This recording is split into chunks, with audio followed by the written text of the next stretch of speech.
Did you guys get it pulled out? Just making sure it's spelled correctly. All right. And so whatever you do, freeze, breathe, teach them, they don't want to teach you. Oh, did he leave? Maybe. All right, the break is over. It's back to work now. All right. So our next speakers would like to introduce our students. So they're a WiMAX team that are working on a research in the area of multimodal biometrics. So the previous speaker, he talked about the importance of making biometrics not only secure, but also user-friendly. I know he spoke about it in the broader context of security. So those folks, they'll claim that what they're working toward can be both secure and usable. So they're building on top of the previous research, which was published to top venues in IEEE, as well as the communications of the ACM, the #1 magazine in computer science. They're building on their work. So they're taking that work and they're extending it beyond what it was before. So I don't want to take any more time away from them. So guys, take it away. Hello everyone, so we're the Biometrics team, and I'm Dan, I'm a graduate student, and I'm joined by Karthik and Yuli, who are also graduate students, and we also have our undergraduate members, Jacob and Al. So we'll start our presentation by covering the various definitions and background information related to biometrics, advantages of multimodal biometric systems, and biometric systems on mobile devices. Then we'll transition to describing our approach and contribution to multimodal biometrics, which will include briefly covering our previous work and its contributions to the current state of our research, our approach to feature-level fusion, and finally our implementation of our multimodal biometric system. And we'll end by discussing our future work that we have planned in advancing and progressing through our research. So the first question to ask would be, what is biometrics? So simply put, biometrics are metrics related to human characteristics. So they are unique, distinctive, measurable characteristics that can be used to label and describe individuals, and ultimately, in our application, be used to identify and authenticate users. So there's a multitude of various biometric features that many of you are already familiar with, such as fingerprints, facial structure, voice recognition, iris of the eye, and gait, which is just the way that someone walks. So why would you want to use biometrics in lieu of conventional forms of security and authentication, such as passwords and PINs? Well, firstly, biometrics are inherent properties that are unique to each person. So there's no memorization involved or possession of an item such as key cards in order to authenticate. There's no need to memorize multiple passwords. There's no need to having to reset your password 100 times. And additionally, biometric information is much more difficult for intruders to spoof or cheat. Security risks such as password cracking, keyloggers will be ineffective and useless against biometric security systems. Also, this will make users more resistant to modern forms of software engineering such as spear phishing that try to trick users into supplying login and password information. Another advantage that biometrics has is that it's a growing field with lots of innovation.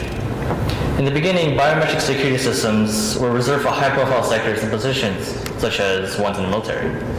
However, its proliferation into everyday consumer use is vastly apparent, and its presence ranges from smartphones to membership gyms. As more and more research geared towards improving biometric methods and hardware, its capability and robustness will only be improving. All of these things combined offers biometrics to achieve a higher level of security.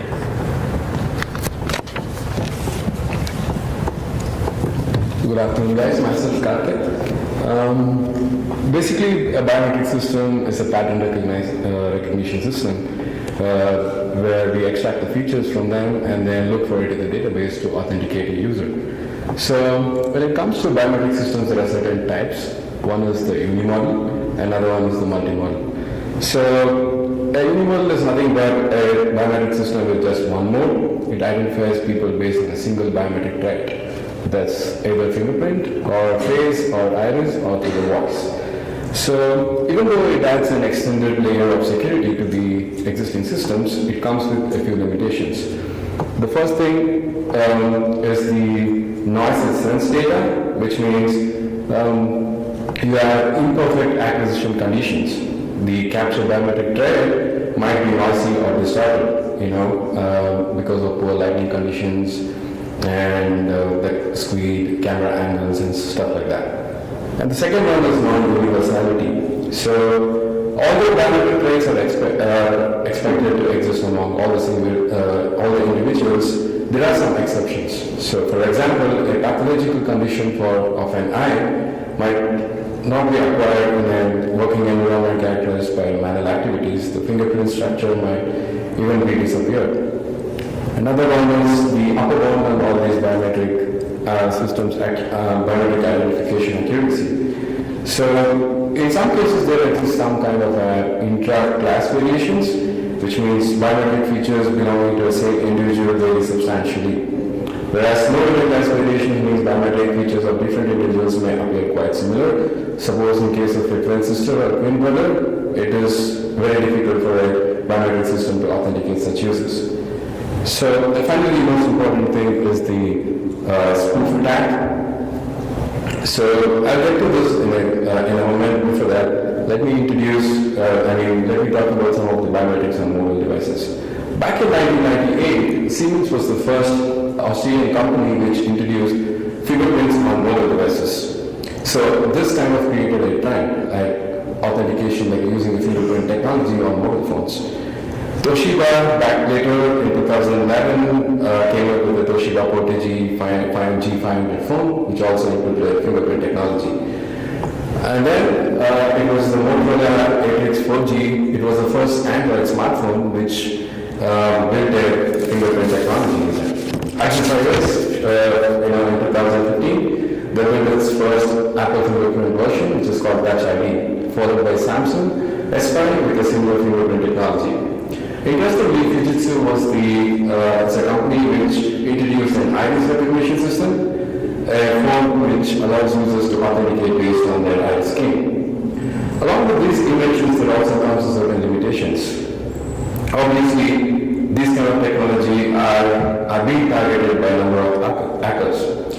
So just after 48 hours of the release of iPhone 5s, it was hacked because there was a team in Germany and hacker known as Starbuck. He held a live conference on how to hack the iPhone 5s Touch ID. He said he hacked it using the cloud fingerprint and a laser printer. It was that simple. The next thing was the Samsung S5, which was also hacked eventually. The hackers pretty much said, S5 is much more simpler to hack than compared to iPhone 5s because unlike the iPhone 5s, Samsung phones were not disabling their devices on multiple attempts. So hackers used a few spoof fingerprint to bypass the lock. If they got it wrong, then they just what they did was they just restarted the device and do a fresh attempt. In this way, there was a quote by one of the famous hacker Starbuck. Again, he's also a German guy. So he said, we were able to access the PayPal information on the smartphones, and they had complete access on money transfers and purchases. Later on, Google also introduced a face unlocking feature in their Android operating system called Jolyon. The bad side of the feature can be easily hacked if we have a photograph of the person in front of the camera. So these threats and number of vulnerabilities have grown significantly, and that is when we thought of adding an additional complex layer to the existing security system. This is called multi-model biometrics. People call it a gold standard in the biometric systems because it is built upon complex algorithms and it has number of complexity and convolutions, and it is not easy to break in. It's more secure, harder to spoof, and more robust in uncontrolled conditions. But multi-model biometrics is generally, allows you, it uses information from two or more biometric traits to authenticate a user. In our system, we kind of built a model based on face and fingerprint and face and ear. And in future, we are trying to add up more biometric traits to go along with that. You'll see all these algorithms are built in just a moment. And before that, some of our contributions in the biometric research was in 2014, we had a feature level fusion of face and voice. That is again using the algorithms like LEA and PCA, which is called Fisher Face, which is much famous, which was published on the communications of ACM. 2015, we had a score level fusion of face and voice, a feature level fusion using 2D discrete cosine transform and Eden Markov models, which is again at the conference AICC-SA. So our work was finally recognized at the IEEE Sustained Conference, which was last month, where we presented the ongoing research at the Sustained Conference, and they were pretty much impressed about it when it came to sustainability. Thank you, Karthik. Hi, everyone. My name is Yu. I'm a graduate student here, and I'm responsible for designing a feature-level fusion algorithm in our team. So, our contribution. Previously, as Karthik mentioned, our team worked with two modalities, face and voice. This work, we're adding one more modality, which is a ear. Turns out to be a unique modality of human beings as well. So we're designing authentication system with three modalities, face, ear, and fingerprint. And mainly our contribution are twofold. One is we're designing a visual level fusion algorithm that can obtain better accuracy. The other is we're designing a user-friendly interface that can simultaneously capture your face and ear. So next, I will be leading you to a tour to see how we actually do this. So look at this picture describing our architecture flow. In the middle of the mobile device, taking three modalities, which are face image, ear image, and fingerprint image. And we're extracting features of these three modalities, fuse them together, and letting this feature running through a classifier and make a decision. But this brings two questions. One is, how do we extract the features of each image to represent your you? Because each picture represents you. Either it's face, ear, or fingerprint, it should be you, the valid user. But each picture is composed of many, many pixels, and a lot of information are redundant. So how do we find a good representation? The other is, with those features extracted from each modality, in what way should we fuse them together so that it makes more unique you, it can identify you better, and also provides more security. This actually reminds me of the multi-factor that's mentioned from previous presentations. So for those two questions, first one, we're using the feature extraction techniques called LBP and HOG. LBP stands for local binary pattern, and HOG stands for histogram of gradients. You can probably guess what that means by the word local binary pattern. It is kernel function that applied to the image. While you're scanning the image, you're extracting, you're turning those pixel values into 0 and 1s. So eventually, you get a matrix of 0 and 1s. And histogram of gradients. Gradients is something reminds you of the slope, and this is a very good technique in detecting the edge. So we're using these two techniques or kernel functions to help us to extract useful information or good representation of each image. So you can see from the chart, that's what you can see from LBP and HOG coming out from each image or modality.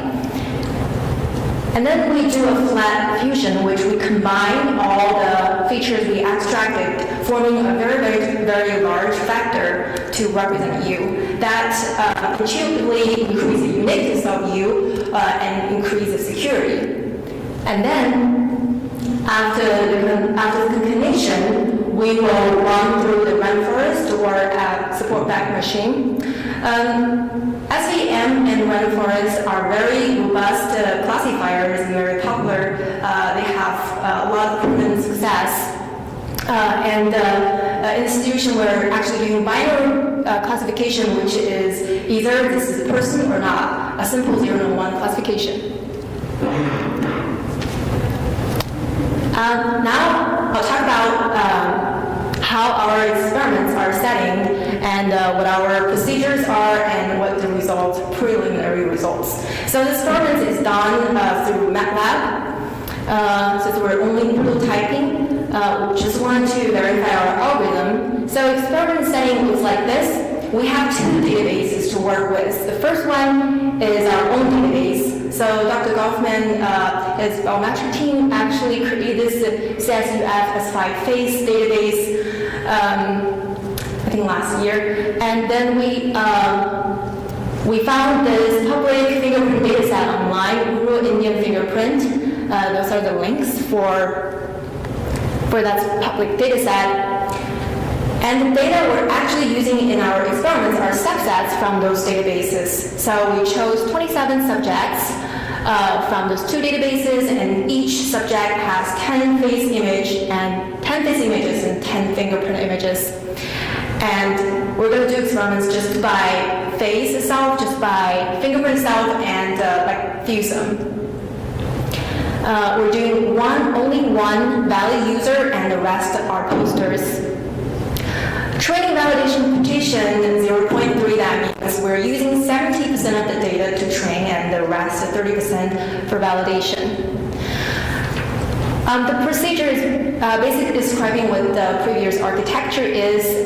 So we're extracting features using HOG or LBP, and then we'll do feature concatenation and augment it by combine them. So the combination definitely, so example is if we have n number of face image and we have n number of fingerprint image. In this case, actually it's 10 by 10. 10 face images and 10 fingerprint images. So that will generate 100 images. So augment our number of samples from previous only 20, 10 plus 10 becomes 100. So we have more sample data to work with.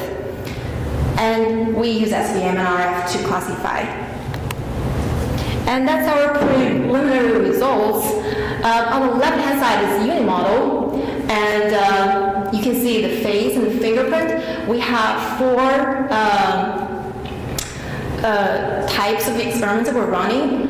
One is using our BP technique with rainforest and HOG with rainforest, and basically 2 feature extracting techniques and 2 classifying techniques, and we combine them to just want to see which one works the best.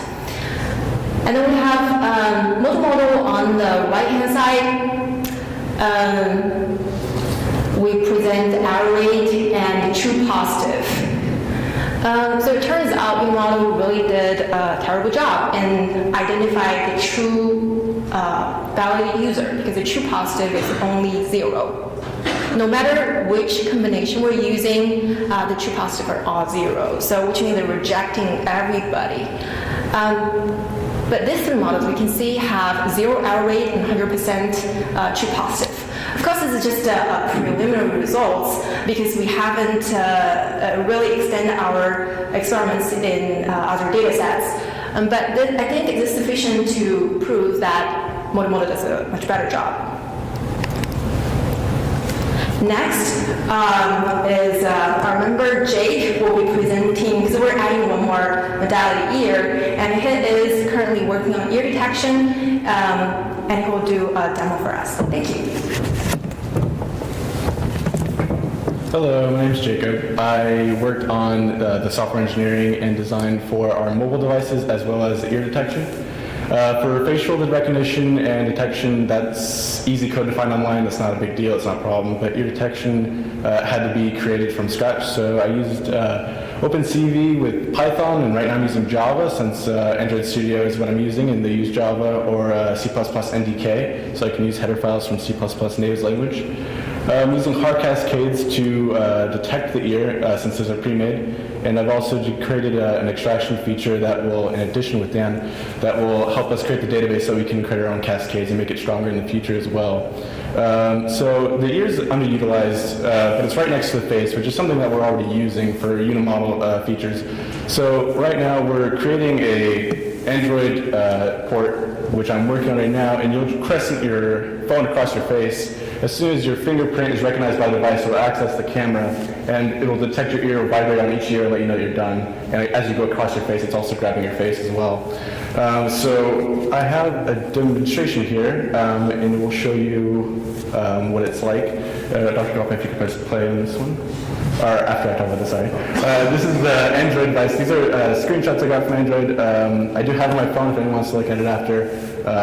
The early results on the Android are not as good as the Python one, but I just did it around 12 o'clock at night.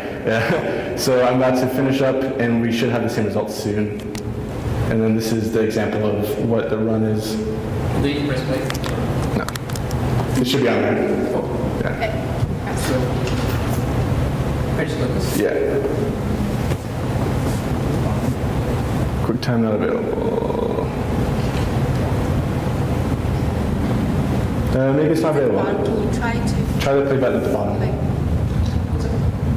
Yeah, there's a button. But it might not be available, so maybe after I could demonstrate it. I have it on my laptop. No problem. Next we'll talk about the database that Alan has created.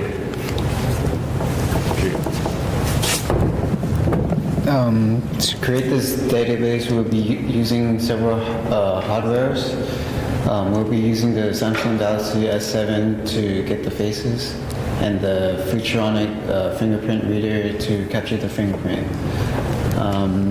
Right now, we're still waiting for our IRB approval to collect this data, and then we'll be collecting from all modalities, and then build a robust database. For our future plan, we want a robust authentication system on mobile devices, and to do this, we'll need more mobilities and more challenging database that reflect the real world. And better features extracting and fusion algorithms. Thank you. I can add one more up. So we're actually currently, because data sets is very important for biometric research. So one of our plan is to build our own database with the face and ears. Because why data set is so important for biometrics? Because we need a data set that can be represented to the real world, that can reflect to what the challenges solutions are out there, especially on mobile devices. There are unconditional situations where the lighting is different, angles is not right, or fingerprint is sweaty. So many challenging situations. We want to create our own data set that can benefit not only our research but also other research. Is there any questions with any parts of our presentation? Please feel free to ask us.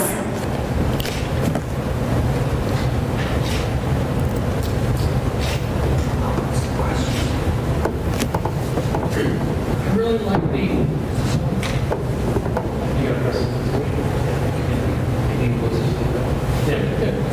I really like what you're doing.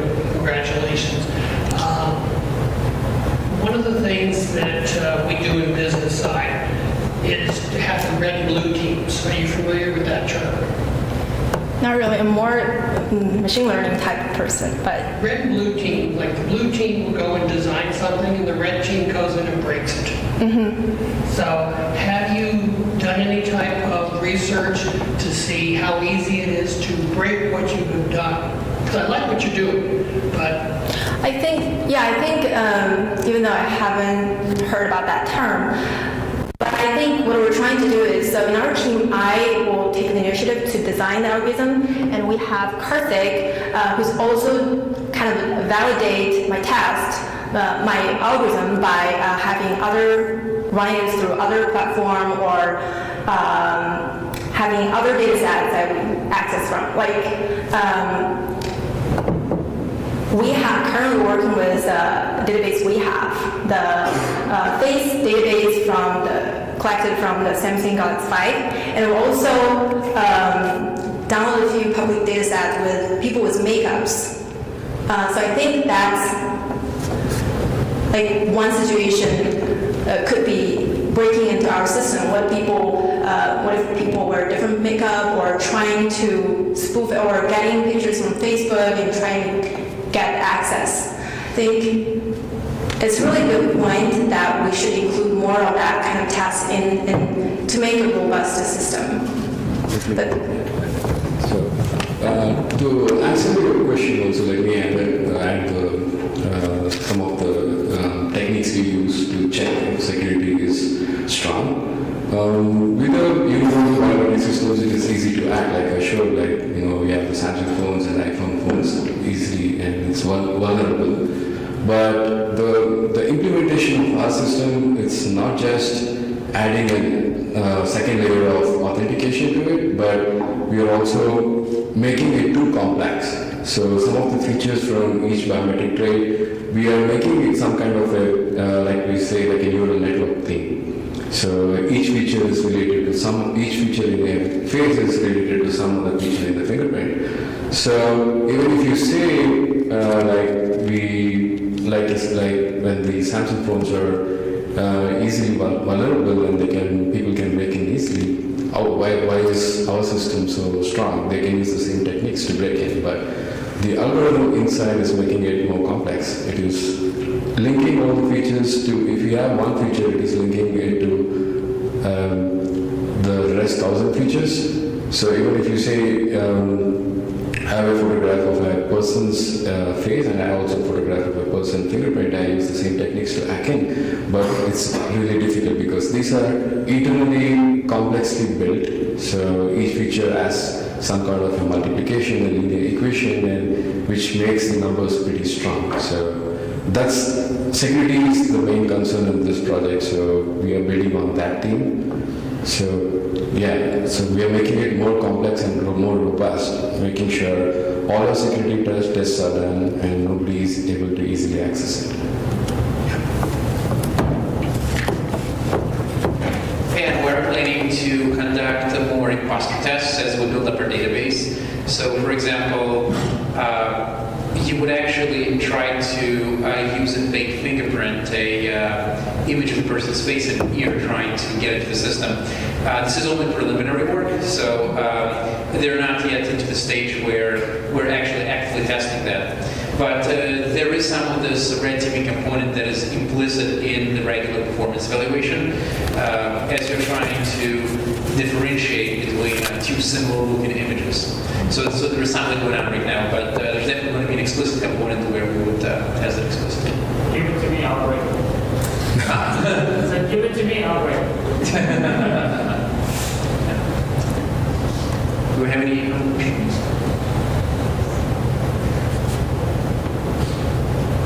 All right, thank you.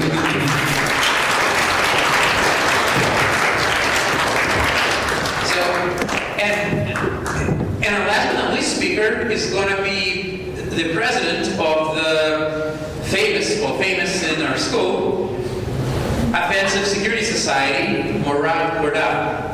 And he's here, backed up by his cronies, who will show themselves in the end. Oh, was that a trick? Yeah. So they'll appear out of nowhere. Okay. Right. So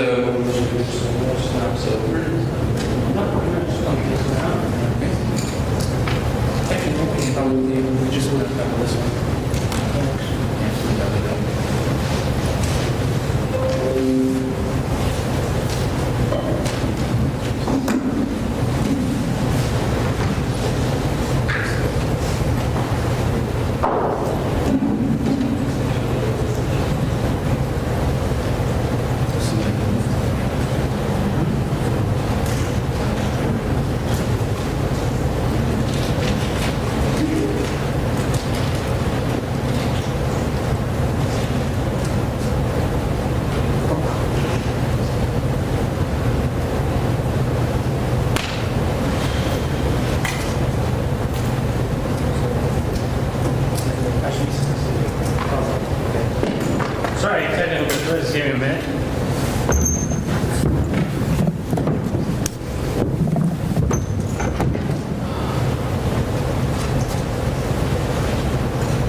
do a little more gracefully this time, walk up the stairs.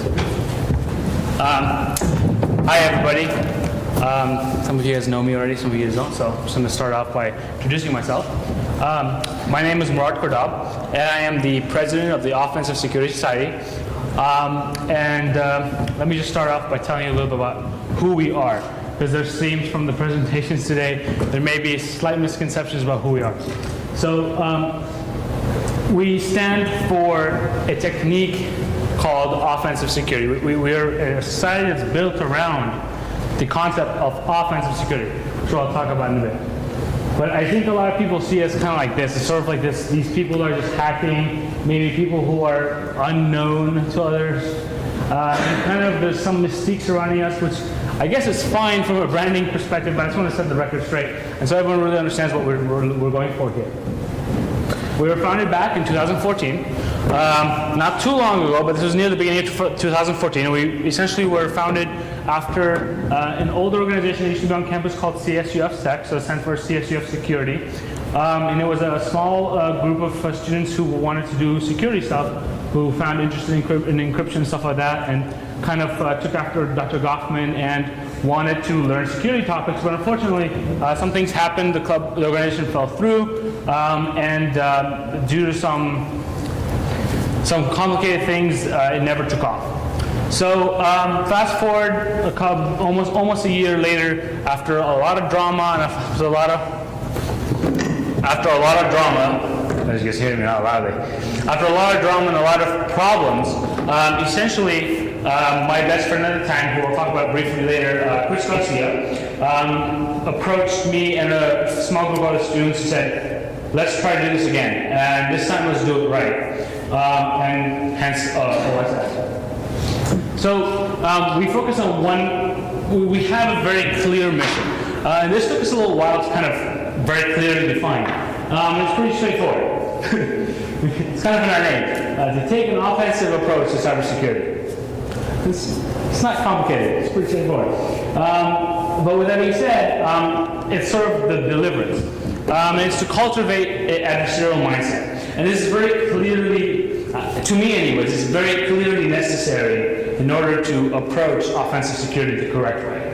You can't do it from a defensive standpoint. You can't do it strictly from sort of like a experience, machine learning. You can't do it from one standpoint alone. You have to consider the attacker, because that's going to give you a huge insight that you may not otherwise get. So that's important to us. We spend time on that. So what is offensive security? Like, how do you actually do it? I mean, it seems pretty straightforward, right? I mean, you think like a hacker, you do what a hacker does, and that's basically what it is. So, and we want to do this in a way to ultimately, it's the white hat approach. We're not black hats. We want to cultivate and grow white hats. The clear difference here is black hats. Black hats are they're attackers that have malicious intent. They're the ones who want to hack your Facebook to write something mean on your profile. That at least, right? And at the very least. Whereas a white hat is the guy or girl who is really trying to figure out a vulnerability so that he or she can report it. Whether it be for monetary, personal reasons, or for just the sake of the good of humanity. And so that company or the group that's in charge of allowing, or whether intentionally or unintentionally allowing such a vulnerability, to patch it. So ultimately, it betters everybody. And there is a financial version of this, and I'll talk about the business side of hacking in a bit. So our tool of choice is Kali Linux. This is just a pretty straightforward, it's a free distribution. You just download it, and it comes with a lot of amazing tools that are just free. And honestly, the amount of things you can do with this is kind of terrifying, because it's just all there for you to use. It has everything from password crackers, malware distribution. Like it's insane. I'm not going to go into details of that operating system, but it's just important to mention it's something we use. So we live in an app and digitally driven world. So I don't think this is actually to scale, but this is a lot of applications that are available, and I just pick iOS because I'm an iOS user, so I just picked this one. There are millions of apps. In fact, if you want to be more specific, there are 2 million apps currently in the App Store. That's a lot of applications. That's a lot of that's a lot of vectors of attack. Let's just say that. Now, even if you account that about 400,000 of those haven't even downloaded once or don't get any attention, that still leaves 1.6 million applications. Yes, it's a highlight. So with that being said, that leaves a lot of vectors of attack. And it's really important to mention that these are some of the applications that actually were recently a victim of, well, I say victim very lightheartedly, of a company called AppBug. And like the name kind of suggests, they basically look for vulnerabilities in these applications.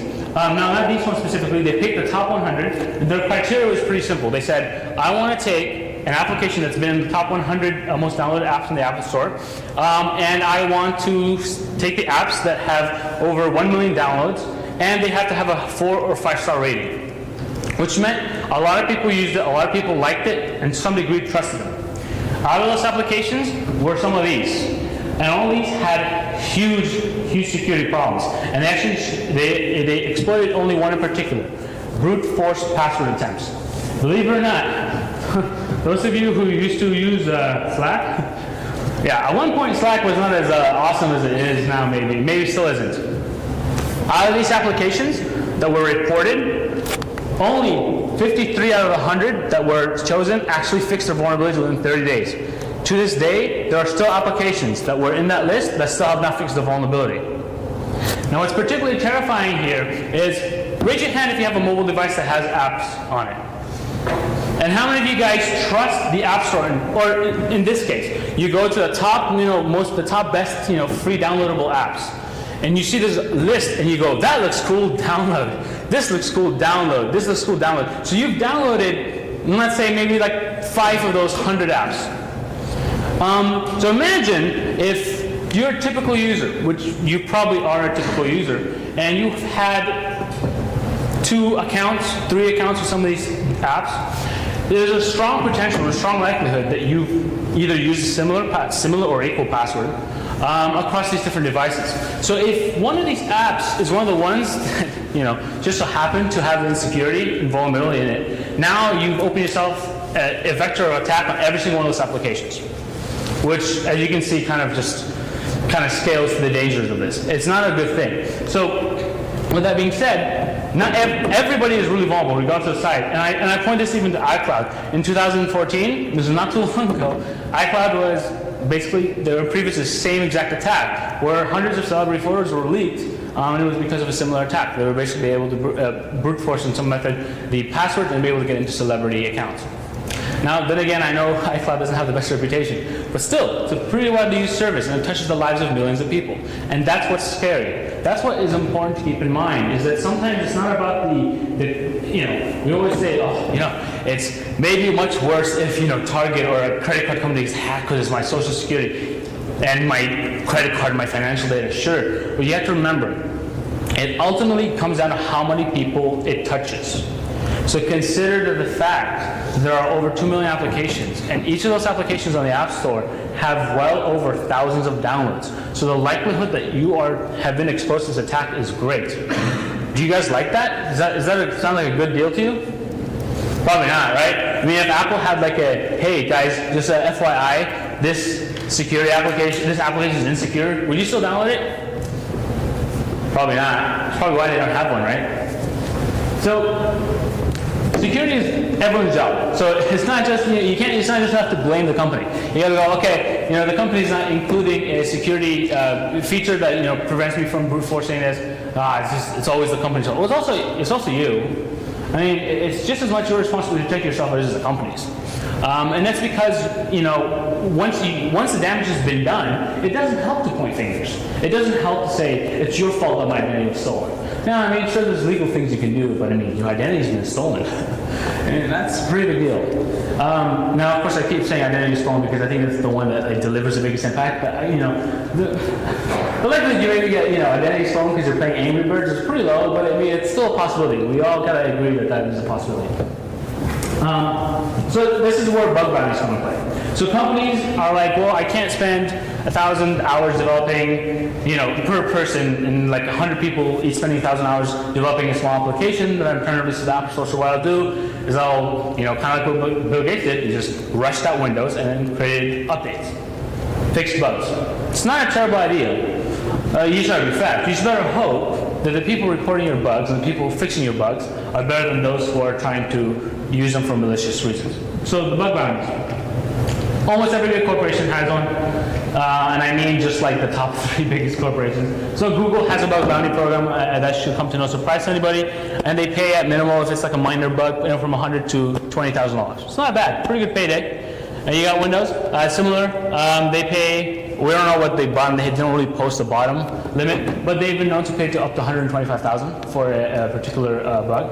And recently, finally, after many years, and essentially FBI pressure, Apple finally has developed their own bug bounty program, and they pay up to $200,000 for a kernel level bug. That's a pretty good deal. Now, something to tell you about the Apple program, it is closed. It's not an open beta program, an open bug bounty program, meaning you can't just be anybody. They have to invite you to basically try to break into the system, which kind of makes sense. From their perspective anyways, it kind of makes sense following their business model and business practices. But that's great for us, because that means money and jobs, right? I mean, that's really ultimately what this means. So much money, in fact, that it's about $45 billion worth of GDP. This is how much money is lost annually to hacks of all types. This is everything from big attacks and small attacks, and this is from US News. So if you think about that, I mean, that means that's a pretty big business opportunity, isn't it? I mean, if I was a business person and I've been sitting there and I'm an investor, and someone goes up to me and goes, hey, do you want to potentially make some percentage of that? I mean, even like 1%, that's still a whole lot of money. That's a whole lot of money. So that looks like a pretty good number to you, doesn't it? And that's pretty good job security. This looks like pretty good job security. And ultimately, the best way to do it is that understanding hacking is a business. Why do hackers hack anything at all? I mean, it's somebody sitting on the computer or a group of people sitting on the computer trying to exploit things. I mean, sure. But if you stop and actually look, there's a business case there.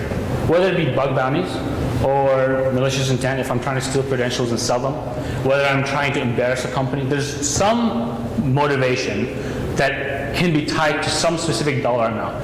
Now, even hacktivism, even if it's morally based, still has some sort of monetary thing that you